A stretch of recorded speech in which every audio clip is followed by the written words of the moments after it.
Praise God, ladies and gentlemen, and welcome to this session. Now, today we are reading 39, Genesis 39, and I'm starting. Now, Joseph had been taken down to Egypt. Potiphar, an Egyptian who was one of the Pharaoh's officials, the captain of the guard, bought him from the Ishmaelites who had taken him there. The Lord was with Joseph, and he prospered, and he lived in the house of his Egyptian master. When his master saw that the Lord was with him, and that the Lord gave him success in everything he did, Joseph found favor. Let me just reread that. The Lord was with Joseph, and he prospered, and he lived in the house of his Egyptian master. When his master saw that the Lord was with him, and that the Lord gave him success in everything he did, Joseph found favor in his eyes and became his attendant. Potiphar had put him in charge of his household, and he entrusted to his care everything he owned. From the time he put him in charge of his household and of all that he owned, the Lord blessed the household of the Egyptian because of Joseph. The blessing of the Lord was on everything Potiphar had, both in the house and in the field. So he left in Joseph's care everything he had. With Joseph in charge, he did not concern himself with anything. With Joseph in charge, he did not concern himself with anything except the food he ate. Now Joseph was well built and handsome. And after a while, his master's wife took notice of Joseph and said, "Come on to bed with me." But he refused.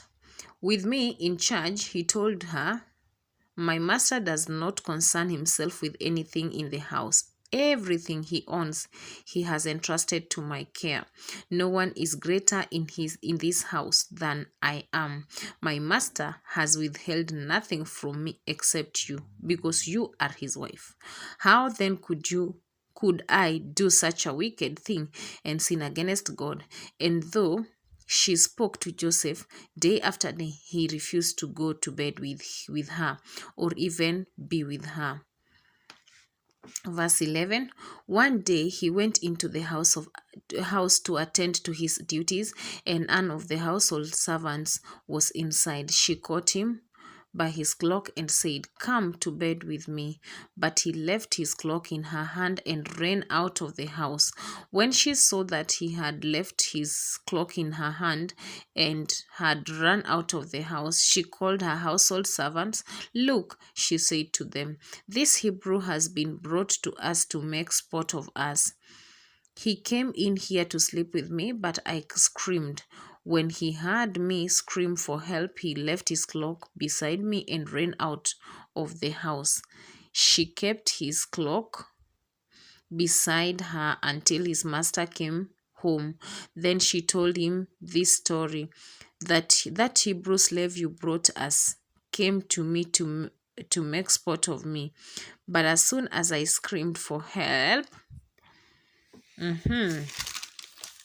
As soon as I screamed for help, we're going to up there. As soon as I screamed for help,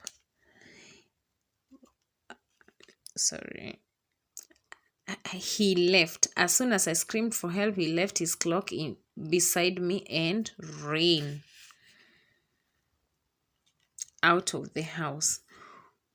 When his master heard the story, his wife told him, saying, "This is how your slave treated me." He burned with anger.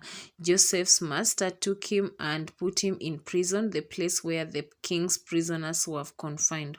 But while Joseph was there in the prison, the Lord was with him. He showed him kindness and granted him favor in the eyes of the prison warden.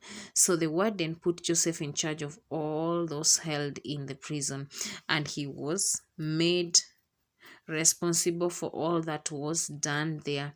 The warden paid no attention to anything under Joseph's care, because the Lord was with Joseph and gave him success in whatever he did. That's the amazing God that we serve.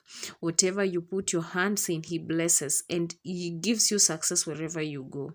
So now we are done with 439. Tomorrow we are reading 40. God bless you a lot for listening and hearing and even reading with me.